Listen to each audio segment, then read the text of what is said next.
Vamos a hacer un recorrido por una de las transformaciones políticas y sociales más increíbles del siglo XX, la de España. Un viaje desde un régimen autoritario a una democracia moderna, y todo en menos de 30 años. Venga, nos metemos de lleno. Nuestra historia, nuestro punto de partida, es una fecha muy concreta.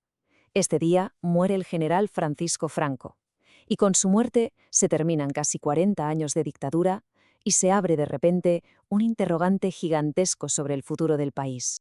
Esta es la famosa frase con la que el dictador creía que había dejado asegurada la continuidad de su régimen. Pero claro, estaba muy equivocado. La sociedad española de 1975 ya no tenía nada que ver con la de la posguerra. El desarrollo económico había creado una nueva clase media y una juventud que miraba a Europa y que pedía a gritos un cambio. Con Franco fuera de juego, España se encuentra en una auténtica encrucijada. Por un lado estaba el llamado búnker, los más inmovilistas, que no querían cambiar ni una coma. Y por el otro, la oposición, que todavía estaba en la clandestinidad y que lo que exigía era una ruptura total, o sea, empezar de cero con una democracia. Así que esta primera fase fue como una partida de ajedrez, de muchísima tensión. La vieja guardia intentando aferrarse al poder como sea, mientras una nueva sociedad, cada vez más impaciente, reclamaba libertad en las calles. Y es que es esto, mientras en los despachos los políticos dudaban, la gente tomó la iniciativa. Fijaos en este dato, que es una barbaridad. Solo en los 3 primeros meses de 1976 hubo más de 17.000 huelgas. La presión en la calle era sencillamente imparable. Este se convirtió en el grito de guerra, la banda sonora de todas las manifestaciones, una consigna que, la verdad, lo resumía todo a la perfección. No se pedían solo mejoras de sueldo, ¿no? Se exigían derechos políticos fundamentales, libertad para todo el mundo, amnistía para los presos políticos y un autogobierno para los territorios. La solución a este bloqueo, a este punto muerto, llegó con una jugada política que fue una auténtica genialidad y vino liderada por el recién nombrado presidente del gobierno, Adolfo Suárez, una figura que, para qué engañarnos, al principio casi nadie entendió. La estrategia fue, bueno, brillante.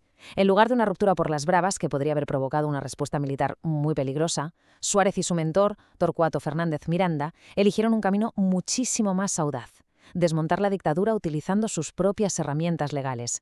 Se conoció como el proceso de la ley a la ley. Esto significaba convencer a los mismos políticos del régimen de que votasen a favor de su propia disolución. Parecía una misión imposible, pero era la única manera de garantizar un cambio pacífico. Y la jugada funcionó. Vaya si funcionó. El pueblo español respaldó el plan de una forma masiva.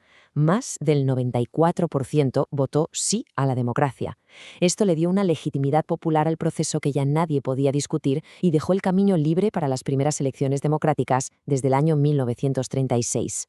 Esto nos da una idea de la velocidad de vértigo a la que fue todo.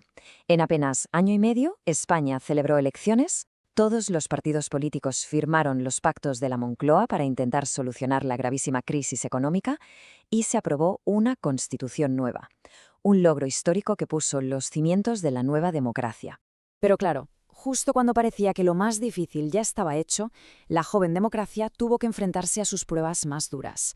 La crisis económica y una violencia extrema pusieron el sistema completamente contra las cuerdas. Fueron los que se conocen como los años de plomo. El terrorismo de ETA golpeaba casi a diario, buscando provocar un golpe de Estado. Pero a esto se sumaba la violencia de otros grupos y un malestar social muy profundo, el famoso desencanto, que se alimentaba del paro y de la tragedia de la droga, que destrozó barrios obreros enteros. El punto de máxima tensión de todo este periodo llegó el 23 de febrero de 1981, el 23F. Ese día se produjo un intento dramático de golpe de Estado para hacer descarrilar todo el proyecto democrático. Durante unas horas que se hicieron eternas, el corazón de la soberanía popular, el Congreso, estuvo secuestrado a punta de pistola. La tensión era máxima. Sin embargo, la intervención del rey por televisión, ordenando a los militares que volvieran a sus cuarteles, fue absolutamente decisiva para parar el golpe. Y aquí está lo más curioso de todo. El fracaso del 23F, paradójicamente, lo que hizo fue fortalecer la democracia española. Demostró que era resistente y unió a toda la sociedad en defensa de las libertades. Hay quien dice que con este fracaso la democracia quedó vacunada contra futuras tentaciones autoritarias. Una vez superado el fantasma de los golpes militares, España ya estaba lista para la gran modernización. El objetivo era clarísimo: dejar atrás el aislamiento de décadas y ocupar su lugar natural en el corazón de Europa. El gran cambio llegó con las elecciones de 1982. Fue una victoria arrolladora, aplastante del Partido Socialista, con una mayoría absoluta que no se ha vuelto a repetir. Este traspaso de poder tan pacífico de un partido de centro a uno de izquierdas confirmó que la transición como tal había terminado. La ciudadanía había votado masivamente por un cambio profundo. El nuevo gobierno se puso manos a la obra rapidísimo y lo hizo construyendo a toda velocidad un estado del bienestar moderno. Se creó una red de servicios sociales para todo el mundo, como la sanidad y la educación públicas y gratuitas, que por fin equiparó a España con los países de su entorno. El gran premio, desde luego, fue la entrada en la Comunidad Económica Europea en 1986. Esto significó una auténtica lluvia de fondos que modernizaron el país de arriba a abajo: autovías, trenes de alta velocidad, hospitales.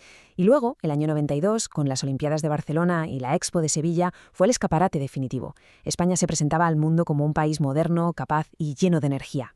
A mediados de los 90, España ya era una democracia madura, consolidada. Pero claro, el éxito también trajo consigo nuevos desafíos, mucho más complejos, propios de una nación moderna y globalizada. Esta etapa tuvo dos caras muy diferentes. Por un lado, un crecimiento económico espectacular y la llegada del euro. El lema del gobierno de entonces era «España va bien». Pero por otro lado, surgieron unas divisiones sociales muy profundas, sobre todo por el apoyo del gobierno a la guerra de Irak, que provocó manifestaciones masivas en todo el país. Este viaje de transformación se vio golpeado de la forma más trágica imaginable por el peor atentado terrorista de la historia del país. El 11 de marzo de 2004, terroristas de Al-Qaeda hicieron estallar varias bombas en trenes de cercanías de Madrid, causando una auténtica masacre. La conmoción de aquellos atentados y la gigantesca crisis política que provocaron en las elecciones que se celebraron solo 3 días después, cerraron una era y abrieron otra. Dejaron un legado muy complejo y reabrieron preguntas sobre la convivencia, sobre la memoria y sobre la propia estructura del país. Cuestiones que de alguna manera nos conectan con aquellos debates iniciales de la transición y que a día de hoy siguen muy, muy presentes.